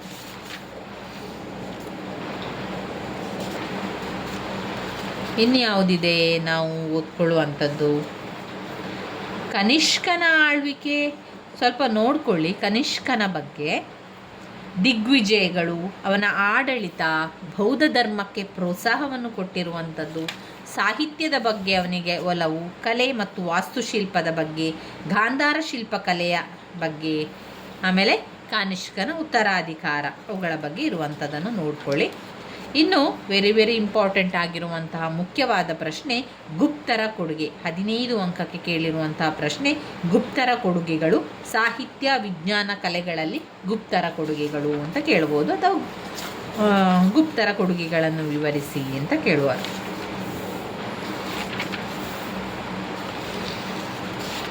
ಯಾವ ಪ್ರಶ್ನೆ ಆದರೂ ಕೂಡ ನೀವೇನು ಮಾಡಬೇಕು ಅಂತ ಹೇಳಿದರೆ ಪಾಯಿಂಟ್ಸನ್ನು ಬರೆದಿಟ್ಕೊಳ್ಳಿ. ಅಂದರೆ ಪಾಯಿಂಟ್ಸ್ ಬುಕ್ಕನ್ನು ಮಾಡಿಕೊಂಡು ಆ ಪಾಯಿಂಟ್ಸ್ಗಳನ್ನು ಸರಿಯಾಗಿ ಕಲಿತುಕೊಂಡ್ರೆ ನಿಮಗೆ ಓದ್ಕೊಳ್ಳಿಗೂ ಕೂಡ ತುಂಬಾ ಸುಲಭ ಆಗ್ತದೆ. ಇದರಲ್ಲಿ ಸಾಹಿತ್ಯ ಬೆಳವಣಿಗೆ, ವಿಜ್ಞಾನದ ಬೆಳವಣಿಗೆಯನ್ನೆಲ್ಲ, ಕಲೆ ವಾಸ್ತುಶಿಲ್ಪದ ಬಗ್ಗೆಲ್ಲ ಕೊಟ್ಟಿದ್ದಾರೆ. ಯಾವ ರೀತಿ ಅವರು ಕಲೆ ವಾಸ್ತುಶಿಲ್ಪಕ್ಕೆಲ್ಲ ಕೊಡುಗೆಯನ್ನು ಕೊಟ್ಟಿದ್ದಾರೆ ಎನ್ನುವಂಥದ್ದು. ಇನ್ನು 10 ಅಂಕದ ಪ್ರಶ್ನೆ ಹರ್ಷವರ್ಧನನ ಏಳಿಗೆಯ ಬಗ್ಗೆ ಬರೀರಿ ಅಥವಾ ಹರ್ಷವರ್ಧನನ ಆಡಳಿತದ ಬಗ್ಗೆ ವಿವರಿಸಿ ಅಂತ ಕೇಳ್ತಾರೆ. ಹರ್ಷವರ್ಧನನ ದಿಗ್ವಿಜಯಗಳು: ಬಂಗಾಳದ ಮೇಲಿನ ದಾಳಿ, ಮಾಳ್ವದ ವಿಜಯ, ವಲ್ಲಭಿಯ ವಿಜಯ, ಇಮ್ಮಡಿ ಪುಲಿಕೇಶಿಯೊಂದಿಗೆ ಹೋರಾಟ, ಗಾಂಜಾಂ ವಿಜಯ, ಚೀನಾದೊಂದಿಗೆ ಸಂಬಂಧ. ಇವಿಷ್ಟು ಅವನು ಮಾಡಿರುವಂತಹ ದಿಗ್ವಿಜಯಗಳಾಗಿದೆ. ಇನ್ನು 5 ಅಂಕಕ್ಕೆ ಬಂದಿರುವಂತಹ ಪ್ರಶ್ನೆ ನಳಂದ ವಿಶ್ವವಿದ್ಯಾನಿಲಯದ ಬಗ್ಗೆ. ಈ ನಳಂದ ವಿಶ್ವವಿದ್ಯಾನಿಲಯದ ಬಗ್ಗೆ ನಾವು ಕೇಳುವುದಾದರೆ, ಇಲ್ಲಿ ತುಂಬ ಜನ ವಿದ್ಯಾಭ್ಯಾಸವನ್ನು ಮಾಡಿದ್ದಾರೆ. ಆದರೆ ಆ ಒಂದು ನಳಂದ ವಿಶ್ವವಿದ್ಯಾನಿಲಯವನ್ನು ಸೇರಿಕೊಳ್ಬೇಕು ಅಂತಾದರೆ ಅದಕ್ಕೆ ಅವರದೇ ಆದ ರೀತಿ ನಿಯಮಗಳೆಲ್ಲ ಇತ್ತು. ಆ ಒಂದು ಎಲ್ಲವನ್ನು ಕೂಡ ಮಾಡಿದರೆ ಮಾತ್ರ, ನೀತಿ ನಿಯಮಗಳನ್ನು ಪಾಲಿಸಿದರೆ ಮಾತ್ರ ನಳಂದ ವಿಶ್ವವಿದ್ಯಾನಿಲಯದ ಒಳಗೆ ಹೋಗ್ಬೋದಿತ್ತು. ಅಲ್ಲಿ 10,000 ವಿದ್ಯಾರ್ಥಿಗಳು, 2,000 ಅಧ್ಯಾಪಕರು ಈ ವಿಶ್ವವಿದ್ಯಾನಿಲಯದಲ್ಲಿದ್ದರು. ಇದು ಒಂದು ಭವ್ಯ ಕಟ್ಟಡವಾಗಿತ್ತು. ಇಲ್ಲಿ ವಸತಿ ಗೃಹಗಳು, ಸಭಾಂಗಣಗಳು ಎರಡೂ ಕೂಡ ಇತ್ತು. ಭವ್ಯ ಕಟ್ಟಡ ಇತ್ತು. ವಸತಿ ಎರಡೂ ತುಂಬಾ ದೊಡ್ಡದಾಗಿರುವುದರಿಂದ 100 ಹಳ್ಳಿಗಳ ಆದಾಯ ನಳಂದ ವಿಶ್ವವಿದ್ಯಾನಿಲಯಕ್ಕೆ ಮೀಸಲಿಡಲಾಗಿತ್ತು. ವಿದ್ಯಾರ್ಥಿಗಳ ಊಟ, ವಿದ್ಯಾರ್ಥಿಗಳ ವಸತಿ, ಬಟ್ಟೆ, ಪ್ರತಿಯೊಂದು ಅವಶ್ಯಕತೆಯನ್ನು ಸರಕಾರವೇ ನೋಡಿಕೊಳ್ತಾ ಇತ್ತು. ಒಟ್ಟಿನಲ್ಲಿ ಫ್ರೀ ಎಜುಕೇಷನ್ ಇತ್ತಲ್ಲಿ, ಎಲ್ಲ ಕೂಡ ಸರಕಾರವೇ ಕೊಡ್ತಾ ಇತ್ತು. ಆದರೆ ಒಂದು ಪ್ರಮುಖ ನಿಬಂಧನೆ ಕೂಡ ವಿದ್ಯಾರ್ಥಿಗೆ ಇತ್ತು. ವಿದ್ಯಾರ್ಥಿಗೆ ಅಲ್ಲಿ ಎಂಟ್ರೆನ್ಸ್ ಎಕ್ಸಾಮ್ ಕೂಡ ಮಾಡ್ತಾಯಿದ್ರು. ಯಾವ ರೀತಿ ಈಗೆಲ್ಲ ಎಂಟ್ರೆನ್ಸ್ ಎಕ್ಸಾಮ್ ಮಾಡ್ತಾರೋ ಅದೇ ರೀತಿಯಲ್ಲಿ ಕೂಡ ಅವತ್ತಿನ ಕಾಲಕ್ಕೆ ಎಷ್ಟೋ ವರ್ಷಗಳ ಹಿಂದೆ ನಳಂದ ವಿಶ್ವವಿದ್ಯಾನಿಲಯವನ್ನು ಸೇರಿಕೊಳ್ಬೇಕು, ನಳಂದ ವಿಶ್ವವಿದ್ಯಾನಿಲಯದಲ್ಲಿ ಅಭ್ಯಾಸವನ್ನು ಮಾಡಬೇಕು ಅಂತ ಇದ್ದವರಿಗೆ ಪ್ರವೇಶ ಪರೀಕ್ಷೆ ಅಂತ ಇರುತ್ತೆ. ಆ ಪರೀಕ್ಷೆಯಲ್ಲಿ ಪಾಸಾದವರಿಗೆ ಮಾತ್ರ ವಿಶ್ವವಿದ್ಯಾನಿಲಯಕ್ಕೆ ಸೇರಿಕೊಳ್ಳಿಕ್ಕೆ ಅವಕಾಶ ಇತ್ತು. ಒಮ್ಮೆ ಸೇರಿಕೊಂಡ ನಂತರ ಅಲ್ಲಿ ವಸತಿ, ಊಟ, ಅಲ್ಲಿನ ಬಟ್ಟೆ ಬರೆಗೆ, ನಮಗೆ ಪುಸ್ತಕಗಳು ಎಲ್ಲ ಕೂಡ ಉಚಿತ, ಸರ್ಕಾರವೇ ನೋಡಿಕೊಳ್ತಾ ಇತ್ತು. ವಿದ್ಯಾರ್ಥಿಗಳು ಪ್ರವೇಶ ಪಡೆಯಬೇಕಾದರೆ ದ್ವಾರ ಪಂಡಿತರು ನಡೆಸುತ್ತಿದ್ದ ಕಠಿಣ ಪ್ರವೇಶ ಪರೀಕ್ಷೆಯಲ್ಲಿ ತೇರ್ಗಡೆಯನ್ನು ಹೊಂದಬೇಕಾಗಿತ್ತು. ಇಲ್ಲಿ ಧಾರ್ಮಿಕ ವಿಷಯಗಳ ಜೊತೆಗೆ ಎಲ್ಲ ಸಬ್ಜೆಕ್ಟು ಕೂಡ ಇತ್ತು ಸ್ನೇಹಿತರಲ್ಲಿ. ಖಗೋಳಶಾಸ್ತ್ರ, ತರ್ಕಶಾಸ್ತ್ರ, ಕಲೆ, ವೈದ್ಯಶಾಸ್ತ್ರ, ವ್ಯಾಕರಣ, ಶಿಲ್ಪಶಾಸ್ತ್ರ ಎಲ್ಲ ಕೂಡ ಕಲಿಬೋದಿತ್ತು. ಸುಸಜ್ಜಿತವಾದ ಗ್ರಂಥಾಲಯ ಇತ್ತು. ಖಗೋಳಶಾಸ್ತ್ರದ ಅಭ್ಯಾಸಗಳಿಗೆ ಒಂದು ವಕ್ಷಣಾಲಯವಿತ್ತು. ಹ್ಯೂಯೆನ್ಸಾಂಗ್ಸ್ನ ಪ್ರಕಾರ ಇಲ್ಲಿನ ವಿದ್ಯಾರ್ಥಿಗಳು, ಅಧ್ಯಾಪಕರು ಅತ್ಯಂತ ಪ್ರತಿಭಾವಂತರು ಹಾಗೂ ಸಮರ್ಥ ಪಂಡಿತರಾಗಿದ್ದರು. ಶೀಲಭದ್ರ ಧರ್ಮಪಾಲ ಈ ವಿಶ್ವವಿದ್ಯಾನಿಲಯದ ಪ್ರಸಿದ್ಧ ಅಧ್ಯಾಪಕರಾಗಿದ್ದರು. ಇನ್ನಷ್ಟು ವಿಚಾರಗಳಿದೆ, ಅದನ್ನು ನೋಡಿಕೊಳ್ಳಿ. ಇದು ಮುಖ್ಯವಾದ ವಿಚಾರವನ್ನು ಮಾತ್ರ ನಾನು ಹೇಳ್ತಾ ಇರುವಂಥದ್ದು.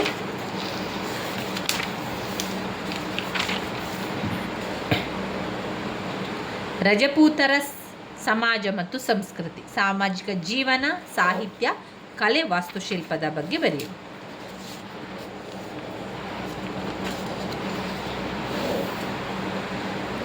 ಐದು ಅಂಕದ ಪ್ರಶ್ನೆ ಸಂಗಮ್ ಯುಗ. ಇಲ್ಲಿ ಮುಖ್ಯವಾದಂಥ ವಿಚಾರ ಸಂಗಮ್ ಯುಗದಲ್ಲಿ ಬರುವಂಥದ್ದು.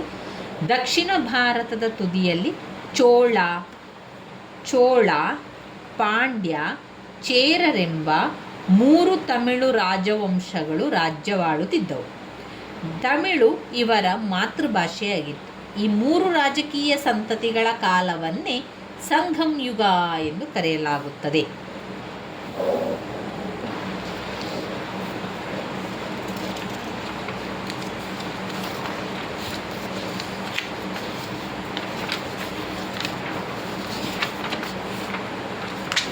ಎರಡನೆಯ ಪುಲಿಕೇಶಿಯ ಬಗ್ಗೆ 10 ಅಂಕಕ್ಕೆ ಕೇಳಿದ್ದಾರೆ. ಎರಡನೆಯ ಪುಲಿಕೇಶಿ 30 ವರ್ಷಗಳ ಕಾಲ ಯಶಸ್ವಿಯಾಗಿ ಆಳ್ವಿಕೆಯನ್ನು ಮಾಡಿದವನು ಎರಡನೆಯ ಪುಲಿಕೇಶಿ. ಎರಡನೆಯ ಪುಲಿಕೇಶಿಯು ಕರ್ನಾಟಕದ ಸಾರ್ವಭೌಮರಲ್ಲೊಬ್ಬನಾಗಿದ್ದಾನೆ. ಇವನ ಆಳ್ವಿಕೆಯ ಕಾಲದಿಂದ ಬಾದಾಮಿ ಚಾಲುಕ್ಯ ರಾಜ್ಯವು ಅತ್ಯಂತ ಹಿರಿದಾದ ಸಾಮ್ರಾಜ್ಯವಾಗಿ ಕಾವೇರಿಯಿಂದ ನರ್ಮದಾ ನದಿಯವರೆಗೂ ಕೂಡ ವಿಸ್ತರಿಸಿತು. ಇವನ ಪರಾಕ್ರಮ ಮತ್ತು ಕೀರ್ತಿಯು ದೇಶ ವಿದೇಶಗಳಲ್ಲಿ ವ್ಯಾಪಿಸಿತು. ರವಿಕೀರ್ತಿಯು ರಚಿಸಿದ ಐಹೊಳೆ ಶಾಸನ ಇವನ ಕಾಲದಲ್ಲಿ ರಾಜಧಾನಿಗೆ ಭೇಟಿ ನೀಡಿದ್ದ ಚೀನಾದ ಯಾತ್ರಿಕ ಹ್ಯೂಯೆನ್ಸಾಂಗ್ನ ಬರವಣಿಗೆಯು ಪುಲಿಕೇಶಿಯ ಸಾಧನೆಗಳನ್ನು ತಿಳಿಸುವ ಅಮೂಲ್ಯ ಆಧಾರವಾಗಿದೆ. ಅಂತರ್ಯುದ್ಧದಿಂದುಂಟಾದ ಪ್ರಕ್ಷುಬ್ಧ ರಾಜಕೀಯ ಪರಿಸ್ಥಿತಿಯ ಲಾಭ ಪಡೆದು ಅಪ್ಪಾಯಕ ಮತ್ತು ಗೋವಿಂದ ಭೀಮಾ ನದಿಯ ಪ್ರದೇಶದಲ್ಲಿ ಚಾಲುಕ್ಯ ರಾಜ್ಯವನ್ನು ಆಕ್ರಮಿಸಲು ಯತ್ನಿಸಿದರು. ಕೂಡಲೇ ಎರಡನೆಯ ಪುಲಿಕೇಶಿ ಸೈನ್ಯ ಸಮೇತ ಶತ್ರುಗಳ ಮೇಲೆ ಎರಗಿದನು. ಗೋವಿಂದನು ಸೋತು ಶರಣಾಗತನಾದರೆ ಅಪ್ಪಾಯಕನು ರಣರಂಗದಿಂದ ತಪ್ಪಿಸಿಕೊಂಡನು. ಪುಲಿಕೇಶಿಯು ಬನವಾಸಿಯ ಕದಂಬರು ದಕ್ಷಿಣ ಕನ್ನಡ ಜಿಲ್ಲೆಯ ಆಳುಪರ ಮೇಲೆ ಚಾಲುಕ್ಯರ ಪುಲಿಕೇಶಿಯ ದಿಗ್ವಿಜಯಗಳಲ್ಲಿ ಅವರು ಸಹಕರಿಸಿದರು. ಅನಂತರ ಪುಲಿಕೇಶಿಯು ಲಾಟಾ, ಘರಪುರಿ, ಮಾಳವ, ಗುಜರಾತ್ ಪ್ರದೇಶಗಳನ್ನು ಗೆದ್ದು ಅಲ್ಲಿ ಚಾಳುಕ್ಯರ ಪರಮಾಧಿಕಾರವನ್ನು ಸ್ಥಾಪಿಸಿದನು. ಈ ವೇಳೆ ಉತ್ತರ ಪತೇಶ್ವರನೆಂದು ಪ್ರಸಿದ್ಧನಾಗಿದ್ದ ಹರ್ಷ ಚಕ್ರವರ್ತಿಯು ದಕ್ಷಿಣದತ್ತ ವಿಜಯಯಾತ್ರೆಯನ್ನು ಕೈಗೊಂಡು ತಾನೇ ಸ್ವತಃ ಸೈನ್ಯದ ನೇತೃತ್ವವನ್ನು ವಹಿಸಿದ್ದನು. ನರ್ಮದಾ ತೀರದಲ್ಲಿ ಪುಲಿಕೇಶಿಗೂ ಹರ್ಷವರ್ಧನನಿಗೂ ಸಂಗ್ರಾಮ ಘಟಿಸಿ ಹ್ಯೂಯೆನ್ಸಾಂಗ್ ಹಾಗೂ ಐಹೊಳೆ ಶಾಸನದ ಪ್ರಕಾರ ಹರ್ಷವರ್ಧನನು ಯುದ್ಧದಲ್ಲಿ ಸೋತು ತನ್ನ ಹರ್ಷವನ್ನು ಕಳೆದುಕೊಂಡು ಹಿಂದಿರುಗಬೇಕಾಯಿತು. ಅನಂತರ ಪುಲಿಕೇಶಿಯು ಪಲ್ಲವರ ಮೇಲೆ ಯುದ್ಧ ಹೂಡಿ 1ನೇ ಮಹೇಂದ್ರವರ್ಮನನ್ನು ಸೋಲಿಸಿದ ನಂತರ ಕಾವೇರಿ ನದಿಯನ್ನು ದಾಟಿ ಜೋಳ, ಪಾಂಡ್ಯ, ಚೇರ ರಾಜರು ತನ್ನ ಸಾರ್ವಭೌಮತ್ವಕ್ಕೆ ತಲೆಬಾಗುವಂತೆ ಮಾಡಿದನು. ಈ ದಿಗ್ವಿಜಯಗಳ ನಂತರ ಪುಲಿಕೇಶಿ ಸಾರ್ವಭೌಮನು ತನ್ನ ರಾಜಧಾನಿಯಾದ ಬಾದಾಮಿಗೆ ಹಿಂದಿರುಗಿ ವಿಜಯ ಯಾತ್ರೆಯನ್ನು ವೈಭವದಿಂದ ಆಚರಣೆಯನ್ನು ಮಾಡ್ತಾನೆ. ಮತ್ತು 30 ವರ್ಷಗಳ ಕಾಲ ಆಡಳಿತವನ್ನು ಕೂಡ ಮಾಡ್ತಾ ಇದ್ದ.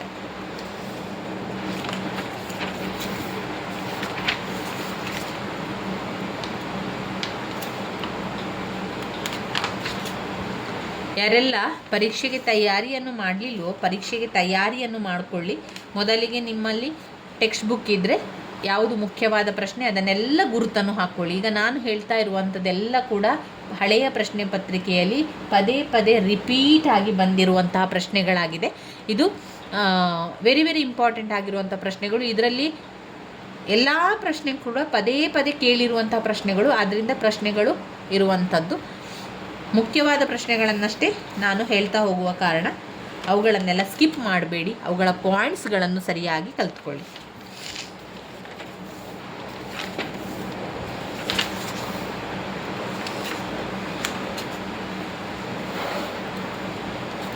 ಚೋಳರ ರಾಜಕೀಯ ಇತಿಹಾಸ 10 ಅಂಕಕ್ಕೆ ಬಂದಿರುವಂತಹ ಪ್ರಶ್ನೆ. ಇದರಲ್ಲಿ ಪಾಯಿಂಟ್ಸ್ ಅಂತ ಇಲ್ಲ, ನೀವೇ ಸ್ವಲ್ಪ ನೋಡ್ಕೊಂಡು ಹೋಗಬೇಕು.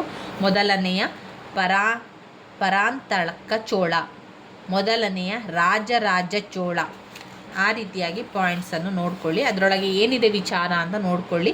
ಮೊದಲನೆಯ ರಾಜೇಂದ್ರ ಚೋಳ ಆಡಳಿತ, ಕಂದಾಯ ಆಡಳಿತ, ಸೈನ್ಯ ಆಡಳಿತ, ಸ್ಥಳೀಯ ಸರಕಾರ.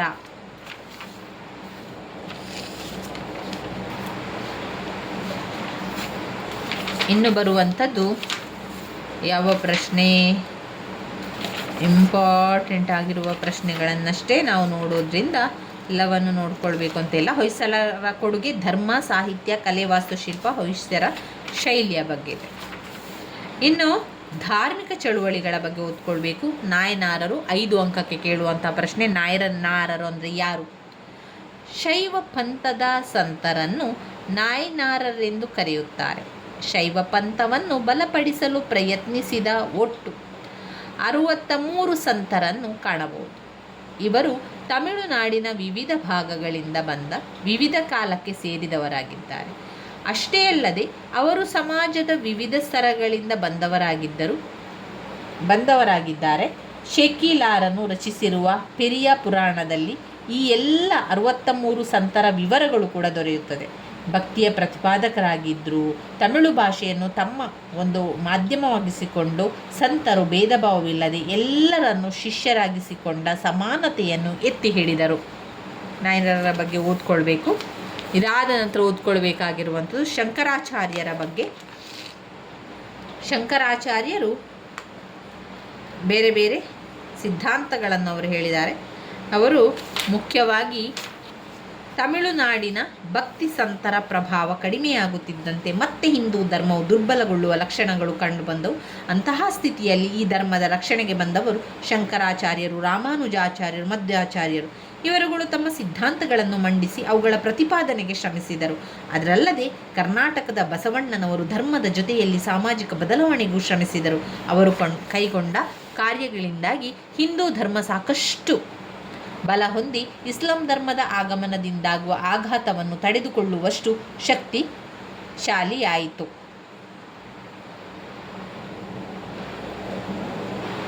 ಶಂಕರಾಚಾರ್ಯರ ಸಿದ್ಧಾಂತ ಅದ್ವೈತ ಸಿದ್ಧಾಂತ.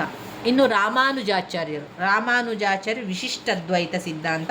ಅವರು ಶಂಕರಾಚಾರ್ಯರ ಒಂದು ಪ್ರಖರ ಪಂಡಿತರಾಗಿದ್ದ ರಾಮಾನುಜಾಚಾರ್ಯರು ಧರ್ಮಚಿಂತನೆಯ ಜೊತೆಯಲ್ಲಿ ಸಾಮಾಜಿಕ ಬದಲಾವಣೆಯ ಕಳಕಳಿಯನ್ನು ಹೊಂದಿದ್ದರು. ಇವರು ತಮಿಳುನಾಡಿನ ಪರಂಬದೂರಿನಲ್ಲಿ ಕೇಶವಾಚಾರ್ಯರು ಮತ್ತು ಕಾಂತಿಮತಿಯವರ ಪುತ್ರರಾಗಿ ಜನಿಸಿದರು. ತಾಯಿಯ ಕಡೆಯಿಂದ ಕಂಚಿಯ ಪೀಠಾಧ್ಯಕ್ಷರಾಗಿದ್ದ ಯಮುನಾಚಾರ್ಯರ ಮೊಮ್ಮಗ. ಶ್ರೀಶೈಲಪೂರ್ಣ ವಿಷಯಗಳಲ್ಲಿ ಆಸಕ್ತರಾಗಿದ್ದರು.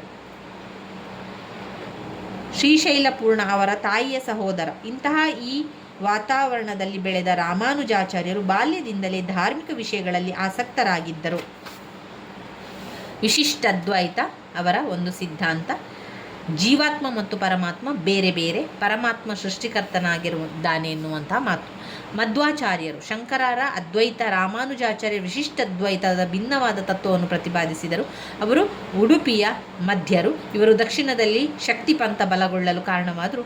ಅವರು ಹುಟ್ಟು ಹಾಕಿದ ಕೃಷ್ಣ ಭಕ್ತಿ, ದಾಸಪಂಥ ಧಾರ್ಮಿಕ ಕ್ಷೇತ್ರಕ್ಕೆ ನೀಡಿದ ಅಮೂಲ್ಯವಾದ ಕೊಡುಗೆಯಾಗಿದೆ.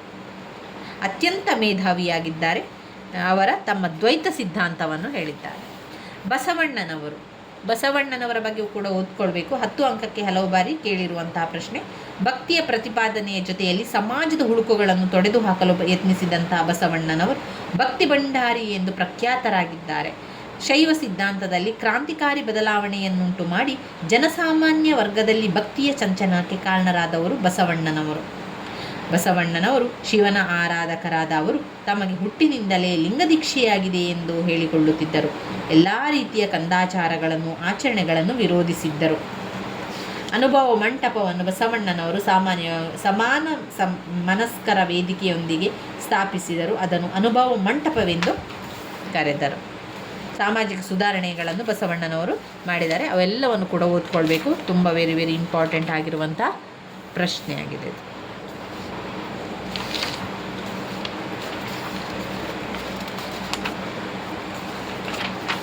ಇನ್ನು ದೆಹಲಿಯ ಸುಲ್ತಾನರ ಬಗ್ಗೆ ಓದ್ಕೊಳ್ಬೇಕು. ಇಲ್ಲಿ ಪುಟ ಸಂಖ್ಯೆ 251 ಇದೆ ನೋಡಿ. ಕುತುಬುದ್ದೀನ್ ಐಬಕ್ 5 ಅಂಕಕ್ಕೆ ಬರುವಂತಹ ಪ್ರಶ್ನೆ. ಕುತುಬುದ್ದೀನ್ ಐಬಕ್ ಒಮ್ಮೆ ಓದ್ಕೊಳ್ತಾ ಹೋಗಿ. ನಿಮಗೆ ಏನೆಲ್ಲ ನೆನಪಾಗ್ತದೆ ಅದಕ್ಕೆ 5 ಅಂಕಕ್ಕೆ ಬರಿತಾ ಹೋಗಿ. ಅಲ್ತಮಷ್, ಆಮೇಲೆ ಸುಲ್ತಾನ ರಜಿಯಾದ ಪ್ರಶ್ನೆ ಹಲವು ಬಾರಿ ಪ್ರಶ್ನೆ ಪತ್ರಿಕೆಯಲ್ಲಿ ಕೇಳಿರುವಂತಹ ಪ್ರಶ್ನೆ. ಸುಲ್ತಾನ ರಜಿಯಾ 5 ಅಂಕದ ಪ್ರಶ್ನೆಯಾಗಿದೆ. ಸುಲ್ತಾನ ರಜಿಯಾ 3 ವರ್ಷ 6 ತಿಂಗಳು 6 ದಿನಗಳ ಕಾಲ ಅಧಿಕಾರದಲ್ಲಿದ್ದು ದುರಂತದಲ್ಲಿ ಕೊನೆಗೊಂಡಿತು ಅವರ ಒಂದು ಜೀವನ.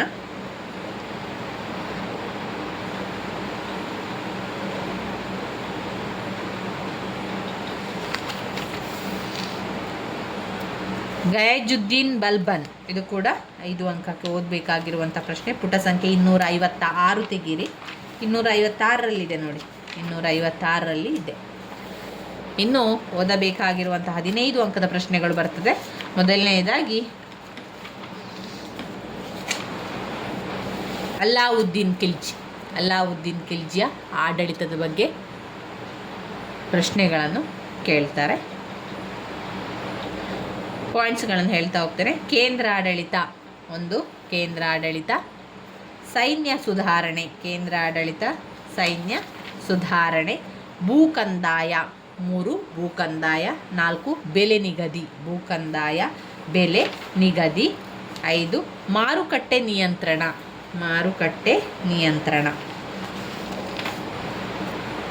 ಇನ್ನು ತುಘಲಕ್, ಮಹಮ್ಮದ್ ಬಿನ್ ತುಘಲಕ್ಕಿನ ಆಡಳಿತದ ಬಗ್ಗೆ ತಿಳಿಸಿ ಅಂತ ಕೇಳ್ತಾರೆ. ಆಗ ನಾವೇನು ಬರಿಬೇಕು? ಮಹಮ್ಮದ್ ಬಿನ್ ತುಘಲಕನು ಮುಸ್ಲಿಂ ಸುಲ್ತಾನನು ಹೊಂದದ ಉತ್ತಮ ಗುಣಗಳನ್ನು ಹೊಂದಿದ್ದರು. ಅವನಿಗಿದ್ದ ಜ್ಞಾಪಕ ಶಕ್ತಿ ಅದ್ಭುತವಾದುದು. ಖಗೋಳಶಾಸ್ತ್ರ, ತರ್ಕಶಾಸ್ತ್ರ, ಅರ್ಥಶಾಸ್ತ್ರ ಮತ್ತು ಗಣಿತಶಾಸ್ತ್ರದಲ್ಲಿ ವಿದ್ವಾಂಸನಾಗಿದ್ದ ಅವರು ಪರ್ಷಿಯನ್ ಮತ್ತು ಅರೇಬಿಕ್ ಭಾಷೆಗಳಲ್ಲಿ ಪಾಂಡಿತ್ಯವನ್ನು ಹೊಂದಿದ್ದರು. ಜಿಯಾವುದ್ದೀನ್ ಬರಾನಿ ಹೇಳಿರುವಂತೆ ಮಹಮ್ಮದನೊಬ್ಬ ಪ್ರಪಂಚದ ವಿಶಿಷ್ಟ ಸೃಷ್ಟಿ. ದೆಹಲಿಯನ್ನು ಆಳಿದ ಸುಲ್ತಾನರಲ್ಲಿ ಮಹಮ್ಮದ್ ಬಿನ್ ತುಘಲಕ್ ಅತ್ಯಂತ ಘನ ವಿದ್ಯಾವಂತನು. ಈತನ ವ್ಯಕ್ತಿತ್ವ ಓದುಗರ ಹಾಗೂ ವಿದ್ವಾಂಸರ ಮೇಲೆ ಬೀರುವಷ್ಟು ಪ್ರಭಾವ ಮತ್ತಾವ ಸುಲ್ತಾನನು ಬೀರಿಲ್ಲ. ಆಡಳಿತದ ಪ್ರಯೋಜನಗಳು: ಭೂಕಂದಾಯದ ಸುಧಾರಣೆಯನ್ನು ಮಾಡಿರುವಂಥದ್ದು. ದೋಅಬ್ ಪ್ರದೇಶದಲ್ಲಿ ತೆರಿಗೆಯ ಹೆಚ್ಚಳ, ರಾಜಧಾನಿಯ ಬದಲಾವಣೆ, ಕೃಷಿ ಇಲಾಖೆಯ ಆರಂಭ, ಸಾಂಕೇತಿಕ ನಾಣ್ಯ ಚಲಾವಣೆ. ಮಹಮ್ಮದ್ ಬಿನ್ ತುಘಲಕ್ನ ವ್ಯಕ್ತಿತ್ವದ ಬಗ್ಗೆ ನಾವು ಈಗ ಓದಿದೆವು. ಆಡಳಿತದ ಬಗ್ಗೆ ತಿಳ್ಕೊಂಡೆವು. ಮಹಮ್ಮದ್ ಬಿನ್ ಆಡಳಿತದ ವೈಫಲ್ಯಕ್ಕೆ ಕಾರಣಗಳನ್ನು ತಿಳ್ಕೊಂಡು. ಸಾಮಾನ್ಯ ಪ್ರಜ್ಞೆ ಇಲ್ಲದಿರುವುದು, ಮಾನಸಿಕ ಸಮತ್ವ ಮತ್ತು ವ್ಯವಹಾರ ಜ್ಞಾನದ ಕೊರತೆ, ಇತರರನ್ನು ತಮ್ಮ ವಿಶ್ವಾಸಕ್ಕೆ ತೆಗೆದುಕೊಳ್ಳುವ ಗುಣವಾಗಲಿ ಇತರರನ್ನು ಹುರಿದುಂಬಿಸುವ ಗುಣವಾಗಲಿ ಅವರಲ್ಲಿ ಇಲ್ಲದಿರುವುದು. ಅವನು ಅಹಂಕಾರಿಯೂ ಮುಂಗೋಪಿಯೂ ಆಗಿದ್ದನು. ಆತನ ಯೋಜನೆಗಳು ಕೇಳಿ ತಿಳಿಯಲು ಅದ್ಭುತವಾಗಿದ್ದರೂ ಅವುಗಳ ಅನುಷ್ಠಾನದ ಹಂತದಲ್ಲಿ ಅತ್ಯಂತ ಅವ್ಯವಹಾರಿಕವಾಗಿದ್ದವು. ಮುಂದಾಲೋಚನೆಯ ಕೊರತೆ ಇದ್ದಿತು. ಅನೇಕ ಪ್ರಯೋಗಗಳು, ಉದಾಹರಣೆಗೆ ಸಾಂಕೇತಿಕ ನಾಣ್ಯ, ಕಂದಾಯ ದರ ಹೆಚ್ಚಳ, ರಾಜಧಾನಿ ಬದಲಾವಣೆ ಎಲ್ಲವೂ ವಿಫಲಗೊಂಡವು. ಇನ್ನು ಓದಬೇಕಾಗಿರುವಂತಹ ಆಡಳಿತ ಫಿರೋಜ್ ಶಾ ತುಘಲಕ್ನ ಬಗ್ಗೆ. ಫಿರೋಜ್ ಶಾ ತುಘಲಕ್ನ ಆಡಳಿತದಲ್ಲಿ ಮೊದಲು ದಂಡಯಾತ್ರೆಯ ಬಗ್ಗೆ ಇದೆ. ಬಂಗಾಳದ ವಿರುದ್ಧ ದಂಡಯಾತ್ರೆ, ಕಾಜ್ ನಗರದ ಆಕ್ರಮಣ, ನಗರಕೋಟೆಯ ಆಕ್ರಮಣ, ಸಿಂಧ್ ಆಕ್ರಮಣ. ಆಡಳಿತ ಕ್ರಮಗಳು: ಮೊದಲನೆಯದಾಗಿ ಕಂದಾಯ ಪದ್ಧತಿ, 2 ನ್ಯಾಯಾಡಳಿತದಲ್ಲಿ ಸುಧಾರಣೆ, 3 ಸೈನ್ಯ, 4 ಧಾರ್ಮಿಕ ನೀತಿ. ನ್ಯಾಯಾಡಳಿತದಲ್ಲಿ ಸುಧಾರಣೆ, ಸೈನ್ಯ, ಧಾರ್ಮಿಕ ನೀತಿ.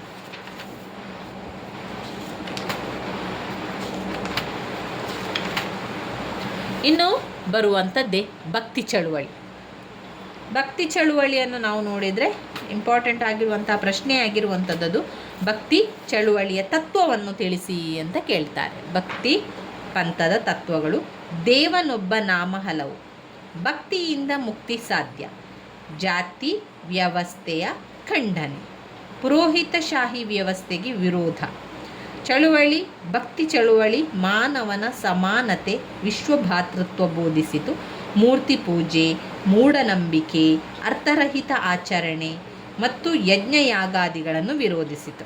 ಇದು ಭಕ್ತಿ ಪಂಥದ ತತ್ವಗಳಲ್ಲಿ ಬರುವಂಥದ್ದು. ಯಾವುದೆಲ್ಲ? ದೇವನೊಬ್ಬ ನಾಮ ಹಲವು, ಭಕ್ತಿಗಿಂತ ಮುಕ್ತಿ ಸಾಧ್ಯ, ಜಾತಿ ವ್ಯವಸ್ಥೆಯ ವಿಂಗಡಣೆ, ಪುರೋಹಿತಶಾಹಿ ವ್ಯವಸ್ಥೆಯ ವಿರೋಧ, ಭಕ್ತಿ ಚಳುವಳಿಯ ಮಾನವನ ಸಮಾನತೆ, ವಿಶ್ವಭಾತೃತ್ವ ಬೋಧಿಸಿತು, ಮೂರ್ತಿ ಪೂಜೆ, ಮೂಢನಂಬಿಕೆ, ಅರ್ಥರಹಿತ ಆಚರಣೆ, ಯಜ್ಞಯಾಗಾದಿಗಳನ್ನು ವಿರೋಧಿಸಿತು. ಭಕ್ತಿ ಪಂಥದ ಸುಧಾರಕರು: ರಮಾನಂದ, ಕಬೀರ, ವಲ್ಲಭಾಚಾರ್ಯರು, ಮೀರಾಬಾಯಿಯ ಬಗ್ಗೆ 5 ಅಂಕಕ್ಕೆ ಕೇಳ್ತಾರೆ. ರೈ ದಾಸರು, ತುಳಸಿದಾಸರು, ಗುರುನಾನಕ್. ಭಕ್ತ ಪಂಥದ ಪರಿಣಾಮವನ್ನು ಕೂಡ ಅದರ ಜೊತೆಯಾಗಿ ಬರೀಬೇಕು. 15 ಅಂಕದ ಪ್ರಶ್ನೆ ಬಂದಾಗ ಅವುಗಳಿಗೆ ಅದರ ಅರ್ಥವನ್ನು ಬರೆದು ನಂತರ ಅದರ ಇರುವಂಥ ಕಾರಣಗಳನ್ನು ಬರೆಯಿರಿ. ಕಾರಣಗಳು ಹಾಗೆಯೇ ತತ್ವಗಳಿದ್ದರೆ ತತ್ವಗಳನ್ನು ಕೂಡ ಬರೀಬೇಕು. ನಂತರ ಕೊನೆಯದಾಗಿ ಪರಿಣಾಮ ಏನು ಎನ್ನುವಂಥದ್ದು: ಹಿಂದೂ ಧರ್ಮ ಮತ್ತು ಸಮಾಜದ ಪುನರುಜ್ಜೀವನ, ಹಿಂದೂ ಮುಸ್ಲಿಂ ಐಕ್ಯತೆ, ಪ್ರಾದೇಶಿಕ ಭಾಷಾ ಸಾಹಿತ್ಯದ ಬೆಳವಣಿಗೆ, ಮತಾಂತರಕ್ಕೆ ತಡೆಯೊಡ್ಡಿತು, ಮುಸ್ಲಿಂ ಸುಲ್ತಾನರ ಮೇಲೆ ಪ್ರಭಾವ. ಮತಾಂತರಕ್ಕೆ ತಡೆಯೊಡ್ಡಿತು, ವೇದಿಕೆ ಅಥವಾ ಸಾಹಿತ್ಯ ಬೆಳವಣಿಗೆ, ಹಿಂದೂ ಮುಸ್ಲಿಂ ಐಕ್ಯತೆ. ಇನ್ನು ಬರುವಂಥದ್ದು ಸೂಫಿ ತತ್ವಗಳು. ಸೂಫಿ ತತ್ವಗಳಲ್ಲಿ ಒಂದು ಏಕೀಶ್ವರವಾದ, ಕಾಯಕ ಮಹತ್ವ, ಎಲ್ಲರೂ ಸಮಾನರೆಂದು ಜಾತಿ ಪದ್ಧತಿಯನ್ನು ಖಂಡಿಸಿತು, ಹಿಂದೂ ಮುಸ್ಲಿಂ ಭಾತೃತ್ವ, ಮುಕ್ತಿಗೆ ಭಕ್ತಿಯೇ ಪ್ರಧಾನ, ಎಲ್ಲ ಧರ್ಮಗಳು ಒಳ್ಳೆಯವು, ಮೂಲ ಉದ್ದೇಶ ಸತ್ಯ ಅರಿಯಬೇಕು, ಮೂರ್ತಿ ಪೂಜೆ ಖಂಡಿಸಿದರು, ದೇವರನ್ನು ಸ್ಮರಿಸಲು ಸಂಗೀತವನ್ನು ಸಾಧನವನ್ನಾಗಿ ಮಾಡಿಕೊಂಡರು, ಸರಳವಾದ ಜೀವನಕ್ಕೆ ಮಹತ್ವ ನೀಡಿದರು. ಅವರ ಪ್ರಮುಖ ಸಂತರು ಖ್ವಾಜಾ ಮಹಿನುದ್ದೀನ್ ಚಸ್ತಿ, ನಿಜಾಮುದ್ದೀನ್ ಜೌಲಿಯಾ.